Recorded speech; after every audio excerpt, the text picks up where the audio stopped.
Terima kasih. Bismillahirrahmanirrahim. Assalamualaikum warahmatullahi wabarakatuh.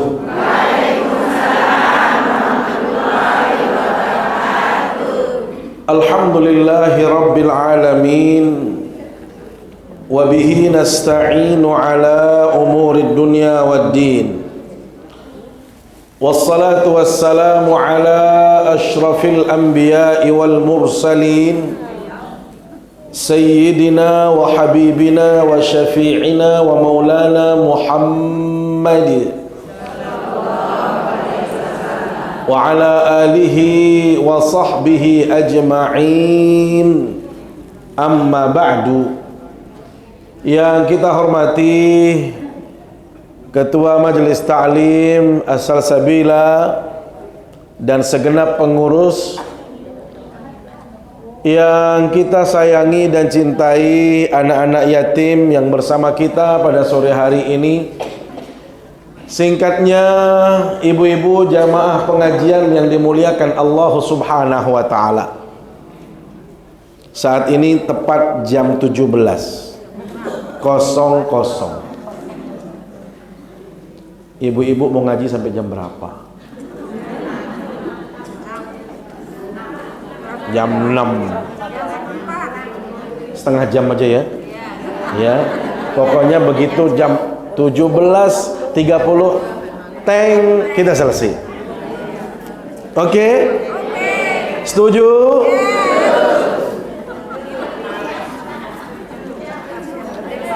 Pertama, ibu-ibu, maghrib jam 18.12 atau 14.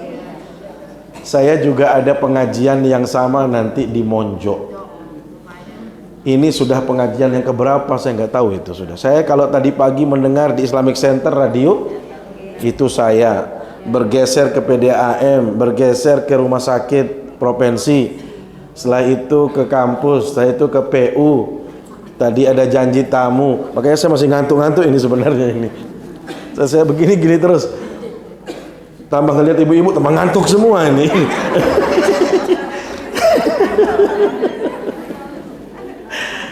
Ibu-ibu yang dimuliakan Allah Subhanahu wa Ta'ala, patut kiranya kita bersyukur kepada Allah Subhanahu wa Ta'ala, karena kita masih diberikan begitu banyak kenikmatan oleh Allah Subhanahu wa Ta'ala.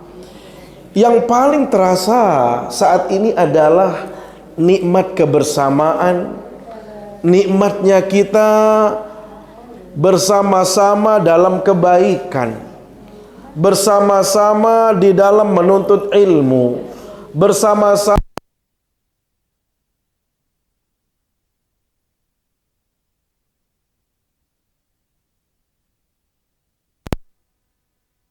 nikmat kebersamaan seperti ini. Apalagi kita bisa membersamai anak-anak yatim, ditambah lagi nikmat kita oleh Allah Subhanahu wa Ta'ala, bahwasanya kita bisa menyantuni mereka, bisa berbagi kepada mereka, bisa menunjukkan walaupun kepeduliannya tidak besar, tetapi ini adalah bentuk kontribusi kita kepada mereka. Maka mudah-mudahan apa yang kita lakukan saat ini menjadi ibadah yang diterima di sisi Allah Subhanahu wa Ta'ala, seraya berharap donasi atau kegiatan berbagi memberi ini terus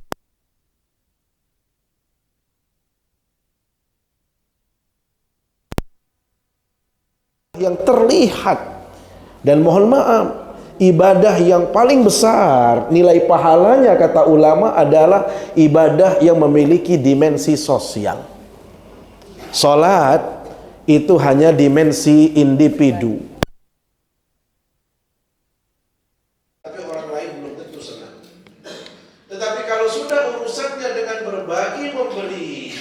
maka kita yang bisa berbagi juga plong, merasakan senang, ikut bergembira. Orang yang diberikan juga senang bergembira seperti ini. Maka ini adalah ibadah yang besar nilainya di hadapan Allah Subhanahu wa Ta'ala. Mudah-mudahan apa yang kita lakukan saat ini, hadirnya ibu-ibu di sini, berbaginya kita di sini, ngajinya kita di sini, akan menjadi ladang amal kita di sisi Allah Subhanahu wa Ta'ala. Amin ya rabbal alamin. Salawat serta salam selalu kita sampaikan ke hadapan baginda Rasulullah sallallahu alaihi wasallam. Jangan lupa bersolawat, jangan malas untuk mengucapkan solawat. Karena bagi kita umat Islam, ibu-ibu yang dimuliakan Allah Subhanahu wa taala, solawat bukan hanya sekedar sebagai sumber kebaikan, sumber pahala, tetapi itu adalah media kita untuk bisa bersama dengan Rasulullah sallallahu alaihi wasallam. Ini adalah cara kita untuk mendapatkan syafaat beliau. Ini adalah cara kita untuk mendapatkan kedekatan dengan beliau. Bahkan mungkin mudah-mudahan kita bisa membersamai baginda Nabi sallallahu alaihi wasallam di dalam surga Allah Subhanahu wa taala nanti. Amin ya rabbal alamin. Ibu-ibu yang dimuliakan Allah Subhanahu wa taala, Islam adalah agama yang menekankan kepada persaudaraan. Islam itu adalah agama persaudaraan. Karena itu disebutkan setiap kita yang beriman itu dipersatukan oleh Allah Subhanahu wa taala, bukan karena satu keturunan, bukan karena kita satu daerah, bukan karena kita satu budaya, tetapi keyakinan kita, akidah kita, tauhid kita satu, maka kita semuanya adalah bersaudara. Makanya disebutkan di dalam surat Al-Hujurat ayat 10, Allah Subhanahu wa taala tegaskan, Bismillahirrahmanirrahim.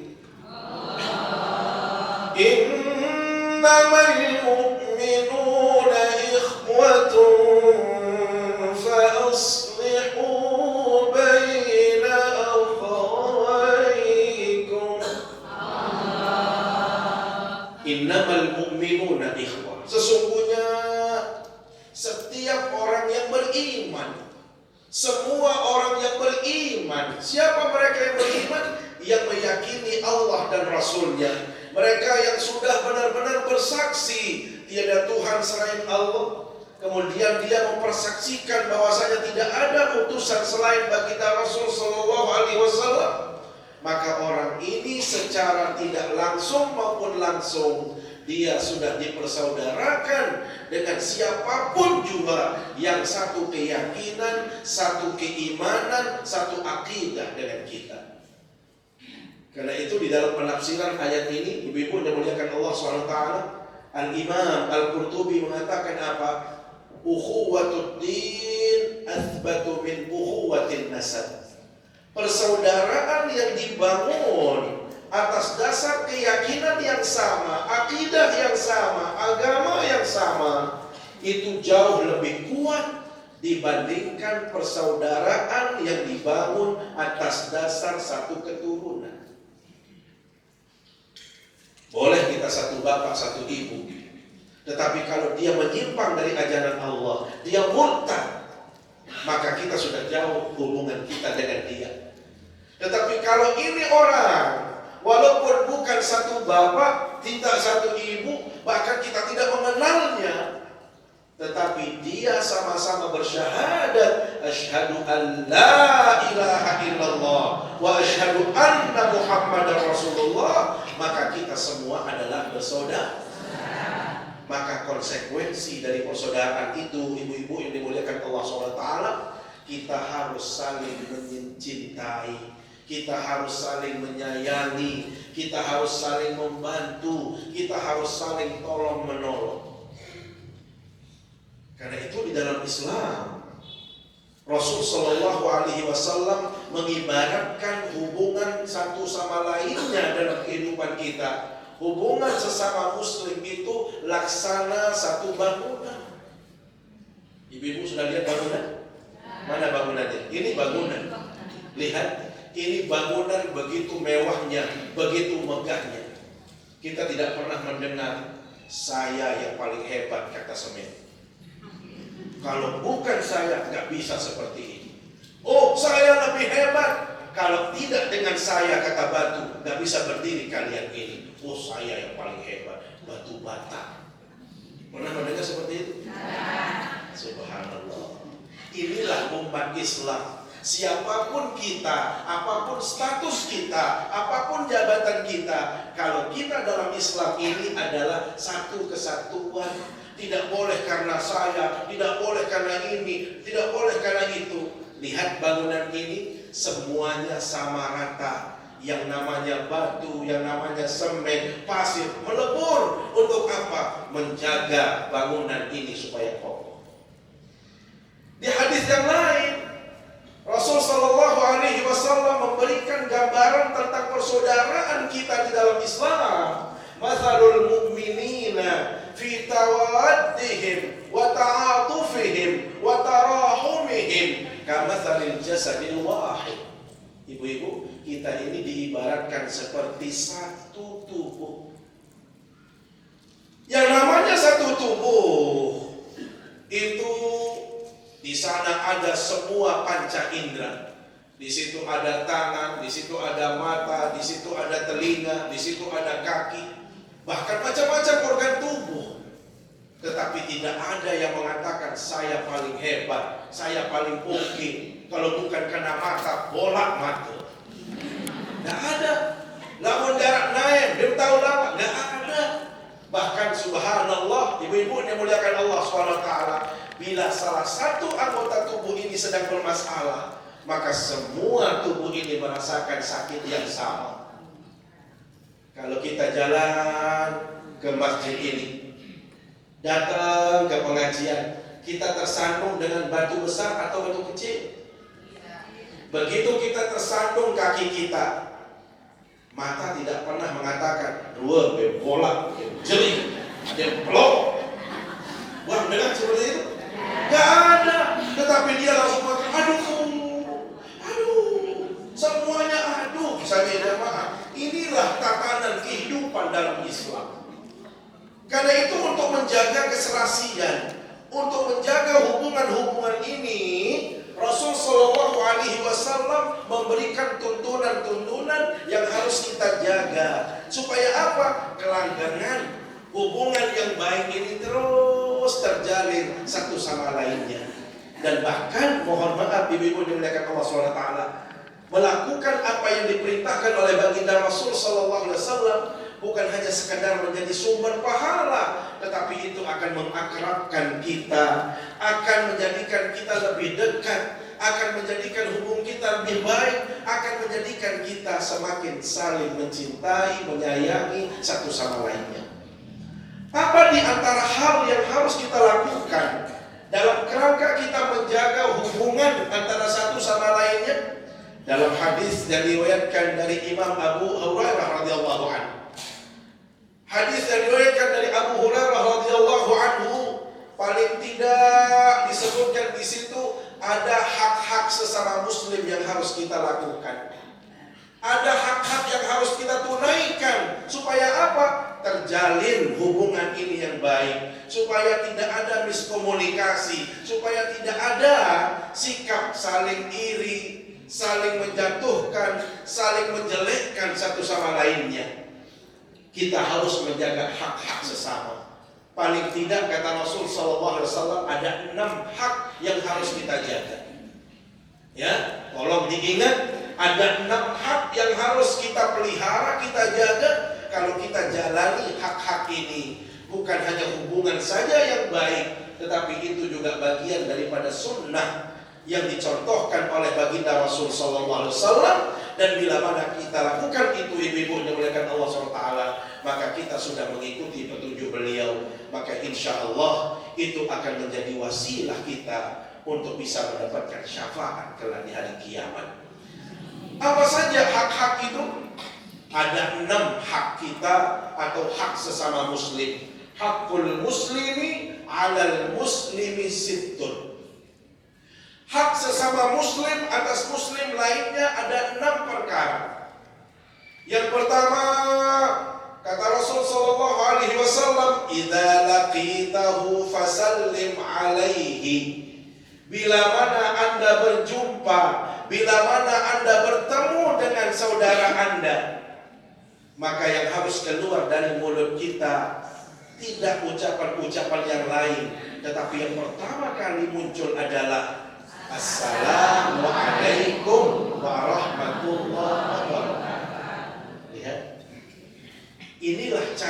merawat kebersamaan, merawat hubungan kita, hubungan persaudaraan tadi.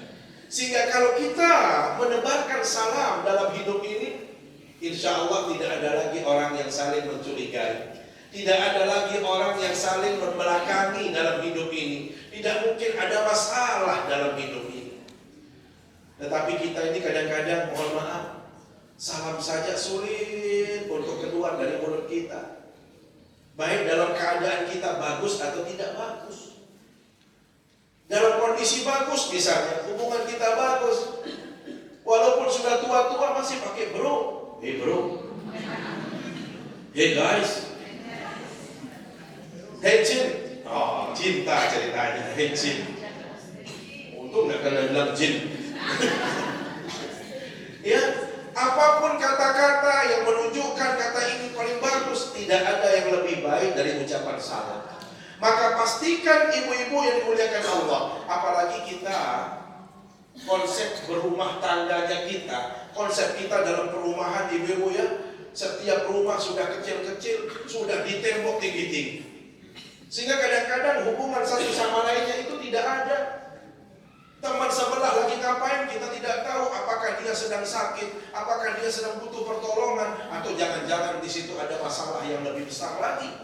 Kita tidak pernah saling tahu. Kenapa? Karena kita jarang bersilaturahim dan juga jarang saling mengucapkan salam.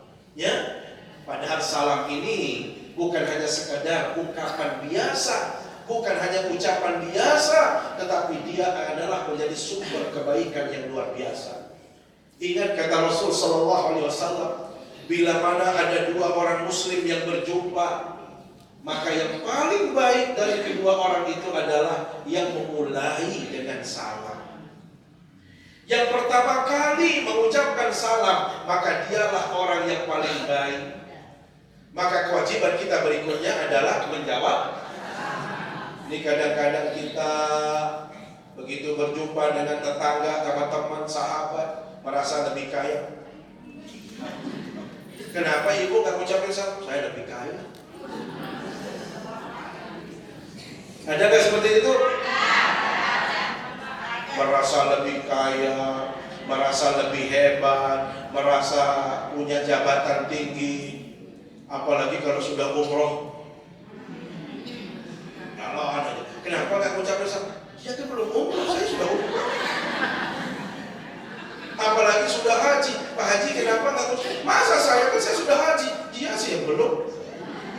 Lihat, seringkali kita seperti itu, seolah-olah status itu menjadikan kita lebih hebat, termasuk dalam ucapan salam pun kita malas mengucapkannya. Padahal yang terbaik itu adalah yang memulai dengan salam.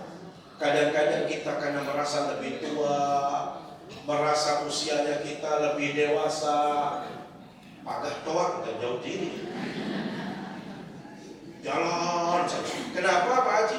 Ya saya kan lebih tua, dia sih duluan.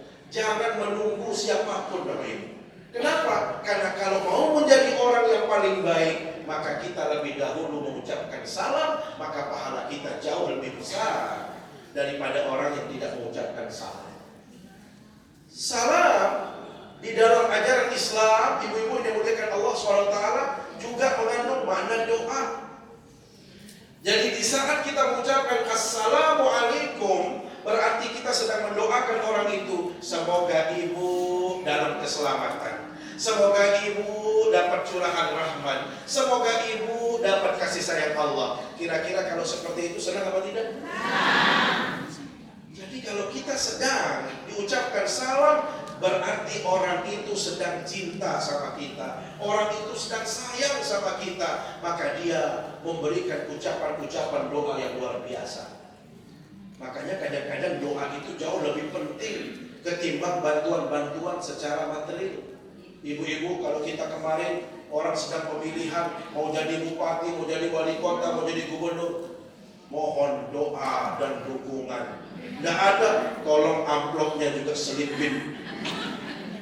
Nggak ada, padahal biayanya besar, tapi mereka minta didoakan. Kenapa? Karena doa inilah yang dibutuhkan oleh siapapun. Tidak ada manusia sesempurna siapapun yang tidak memerlukan doa. Ya, apalagi kita. Maka kalau ada orang mengucapkan salam, ibu-ibu, tolong dijawab. Kenapa? Karena Allah SWT juga mengatakan seperti itu. Ya, bahwasanya bila mana Anda diberikan sesuatu yang baik, maka balaslah. Wa idza huyyitum bi tahiyyatin fahayyu bi ahsana minha aw rudduha. Kalau ada orang memberikan penghormatan kepada Anda, maka balaslah penghormatan itu dengan yang serupa atau lebih baik. Inilah cara Islam. Apa tujuannya ibu-ibu yang dimuliakan Allah Subhanahu wa taala? Kalau kita terus menghadirkan salam, maka hubungan kita akan selalu baik. Hubungan ini akan harmonis. Hubungan kita akan terjaga. Biasanya kalau kita ketemu, ya kan? Assalamualaikum, waalaikumsalam. Apalagi kalau orang sudah mengucapkan salam, pasti ditambah dengan senyum, ya kan? Nggak mungkin dia sampai marah-marah. Assalamualaikum, nggak mungkin. Assalamualaikum, yuk mampir, kita ngopi, kita sarapan, masya Allah. Jadi indah sekali ya. Ini adalah cara Islam agar kita memelihara hubungan satu sama lainnya yang merupakan tanda orang itu beriman kepada Allah Subhanahu wa taala. Kemudian salam atau ucapan salam ibu-ibu yang dimuliakan Allah Subhanahu wa taala juga menjadi sumber pahala. Jadi jangan pernah meremehkan salam ini. Yang selalu katakan, jangan pernah meremehkan kebaikan sekecil apapun.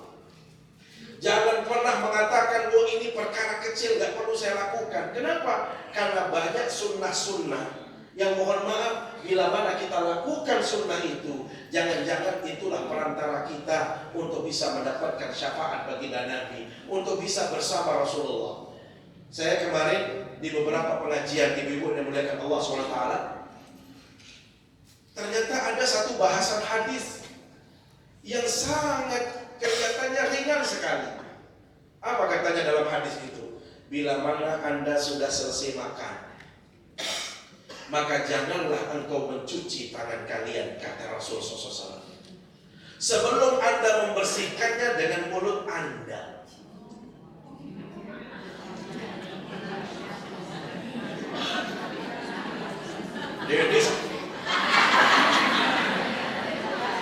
Jadi kalau misalnya ada di sini bekas nasi di sini, ya.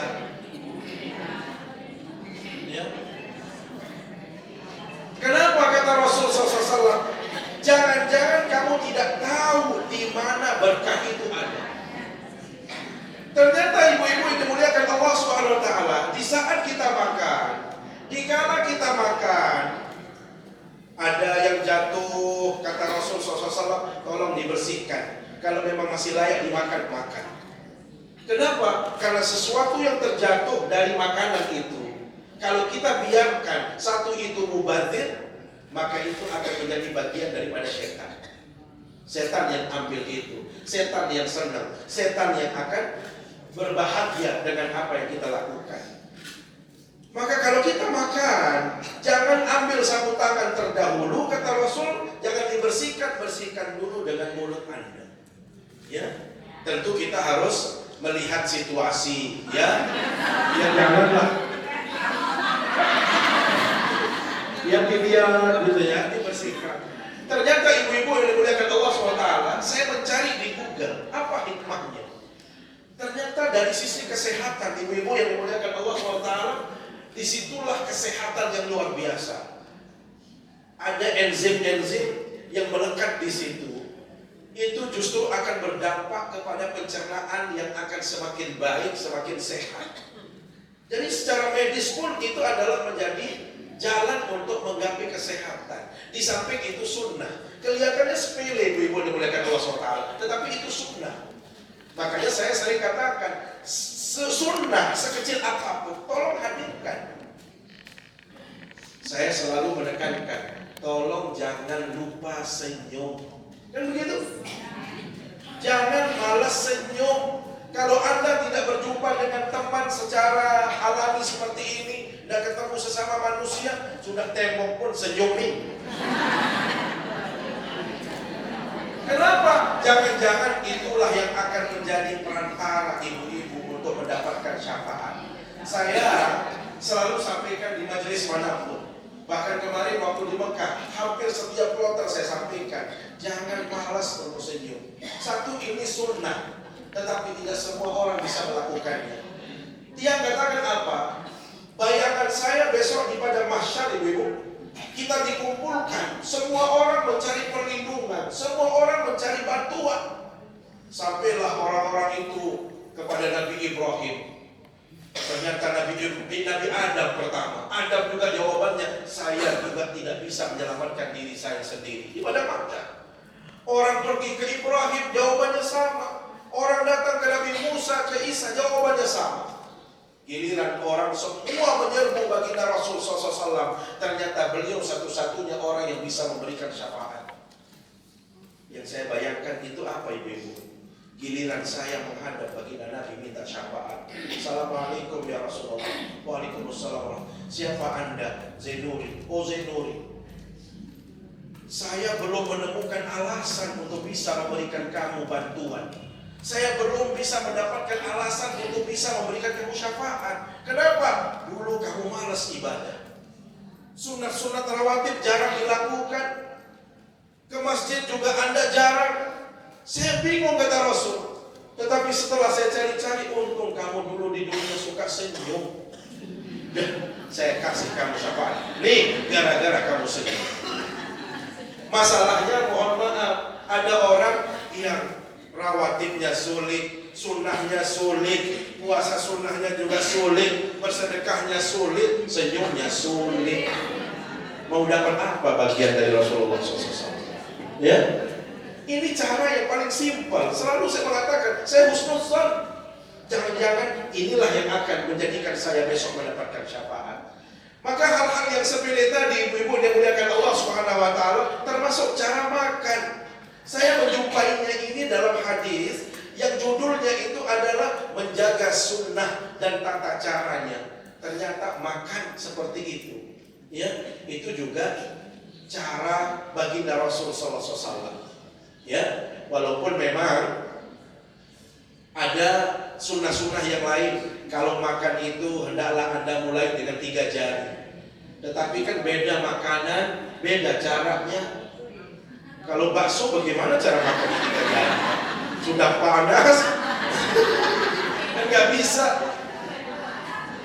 Pedes panas nggak bisa, dia harus pakai sendok. Jadi menyesuaikan saja, tidak harus seperti itu, ya. Kalau Rasul SAW bisa, kenapa? Karena roti itu bisa, ya, roti sudah keras, bisa tinggal di celupkan di minyak zaitun atau mungkin ful atau hummus dan lain sebagainya, bisa, ya. Nah, setelah itu yang paling penting adalah bagaimana kita membersihkan. Itu juga bagian daripada sunnah. Maka ibu-ibu yang dimuliakan Allah SWT, salam ini juga bagian daripada sunnah. Maka jangan sampai nanti kita ketinggalan dari sunnah Rasulullah SAW. Oh, kita tidak melakukan ibadah ini, yang berat-berat tidak bisa. Ternyata salam pun sulit. Padahal salam itu adalah sumber pahala yang sangat besar. Rasul Shallallahu Alaihi Wasallam memberikan gambaran tentang berapa nilai orang mengucapkan salam. Di dalam satu majelis seperti ini, ibu-ibu dimuliakan Allah SWT, ada jamaah yang terlambat datang ke majelis itu. Seraya mengucapkan Assalamualaikum Waalaikumsalam, fajalasa faqala lahu Nabi lahu asyr. Ada orang yang datang terlambat, seraya mengucapkan Assalamualaikum, dijawab oleh baginda Nabi Waalaikumsalam. Orang itu duduk, lantas baginda Nabi memberikan penegasan, orang tadi dapat 10 pahala.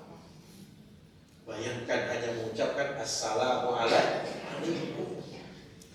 Selang beberapa saat kemudian, ibu-ibu, ada ibu-ibu yang lain, ada jamaah yang lain terlambat, saya mengucapkan Assalamualaikum warahmatullah. Orang itu duduk, Rasul menjawab Waalaikumsalam warahmatullah. Langsung beliau memberikan komentar, lahu isyaruna, orang ini dapat 20 pahala.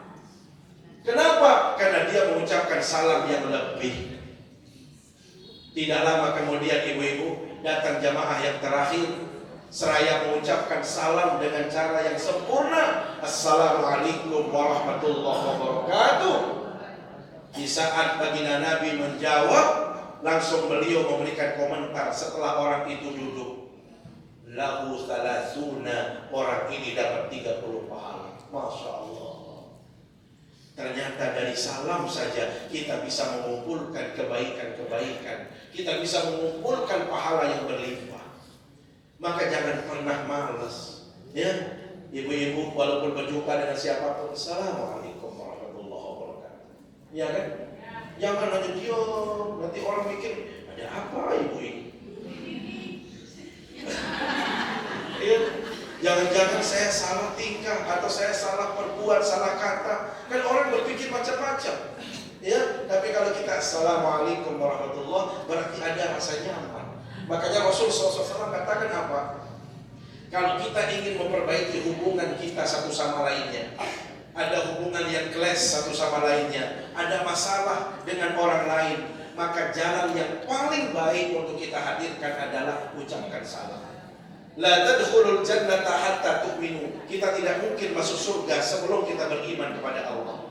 Wala tu'minu hatta tahabbu. Dan Anda tidak mungkin menjadi orang yang beriman sebelum Anda saling mencintai, saling mengasihi satu sama lainnya. Jadi bohong orang itu walaupun sholat, walaupun dia rajin ngaji, tetapi masih suka membenci tetangga.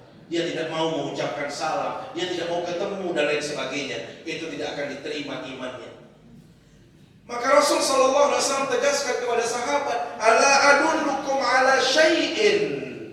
Sudah 30 menit.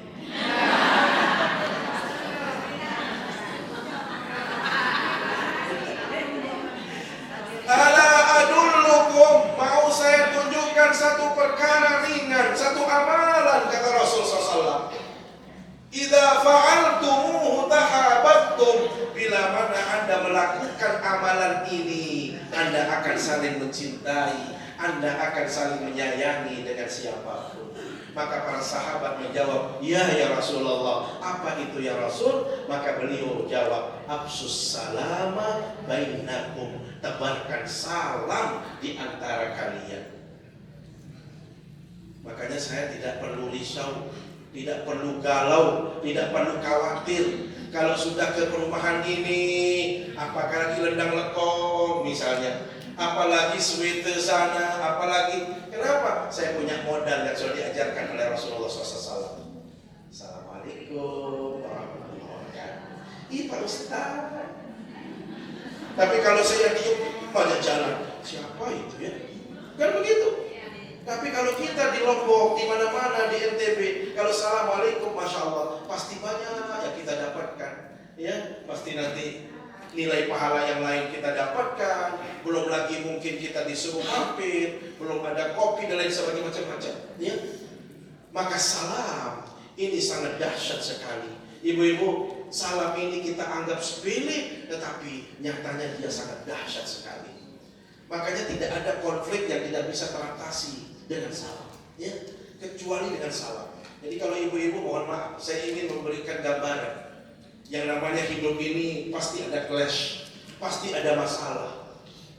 Ibu juga mungkin pernah bencinya luar biasa kepada suami.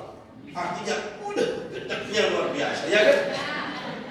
Taruhlah misalnya ibu gedeknya luar biasa. Awas, boleh nanti mati. Dia mau pukul suaminya, mau maki-maki suaminya. Udah disiapin, sapu itu sudah disiapin. Tapi hebatnya suaminya, Masya Allah. Begitu dia datang, dia tahu soal istrinya di dalam. Assalamualaikum warahmatullahi wabarakatuh. Kira-kira bagaimana jawabannya? Kira-kira bisa menjawab salam itu sambil marah? Waalaikumsalam warahmatullahi. Tidak mungkin.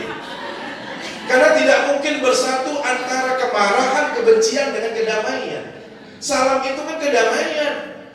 Semoga Anda selamat dan lain sebagainya. Tidak mungkin orang itu akan menjawab dengan sesuatu yang tidak baik. Jadi resep salam ini subhanallah simple, tetapi dia bisa meluluh lantahkan hati yang keras keras hati, yang kasar, hati yang marah tadi, itu bisa luluh dengan salam. Tetapi kalau dia datang bacem saja, bucung saja, di dalam juga bucung, ya sudah. Yang tadinya cuma satu yang bucung, sekarang 2 orang bucung. Bisa dibayangkan di rumah itu 2 orang monyong. Ya, tidak akan menarik. Tetapi hebatnya salah satu di antara keduanya, mungkin saja, mohon maaf, istri juga ada salah. Seperti kedicek uti, dia kan sama. Ya Allah, si hebat. Begitu datang si Ori, dia pergi. Sudah tahu kan, Bu, ada di rumah barangnya sudah. Iya Pak, silakan Pak, ditunggu sekarang. Dia pergi. Dia tahu suaminya yang di situ. Kalau 5 kali sehari COD, bingung juga suami. Ini apa-apaan ibu? Tapi hebat dia ibu ini. Begitu tahu COD kelima, Assalamualaikum warahmatullahi wabarakatuh. Masya Allah. Saya pikir bapaknya juga nggak akan marah, tapi jangan amalkan kayak gitu ya.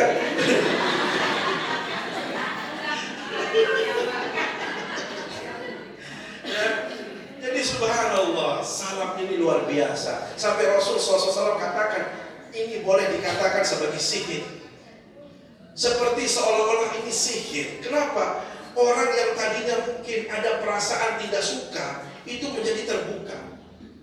Ada miskomunikasi antara satu dengan yang lainnya. Mungkin kita berprasangka yang macam-macam. Begitu dia mengatakan, Assalamualaikum, ternyata dia sholat. Bukan begitu? Jadi kita akan merasa, oh dia baik. Kenapa? Karena itu salah.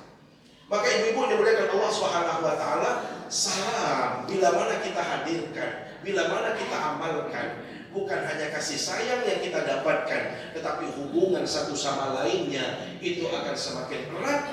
Dan yang paling penting lagi ibu-ibu dimuliakan Allah SWT, itu adalah bagian daripada sunnah yang insya Allah itu menjadi sumber kebaikan, sumber pahala. Dan yang paling penting, besok kita akan diingat oleh baginda Rasul SAW. Oh ini umatku, oh ini orang yang berhak dari syafaatku, oh ini orang yang harus saya bantu. Kenapa? Karena dia selalu mengucapkan salam. Maka ibu-ibu kalau datang pengajian, mohon maaf, walaupun tidak baru pulang dari pengajian, siapapun, lain hawanya rumah yang bila mana setiap kali kita masuk itu selalu kita ucapkan salam. Ya, jadi jangan hanya ada orang saja. Karena mohon maaf, mungkin suami kita tidak ada anak kita, tetapi penghuni rumah yang lain, di situ ada yang selalu yang akan menjawab salam kita, dan itu menjadi pahala. Jadi kita hanya bisa menjelaskan satu saja. Besok insya Allah kita lanjutkan lagi di pertemuan-pertemuan berikutnya yang 5 lagi setelah pariwara berikut ini. Karena sekarang itu sudah 37 menit, ya.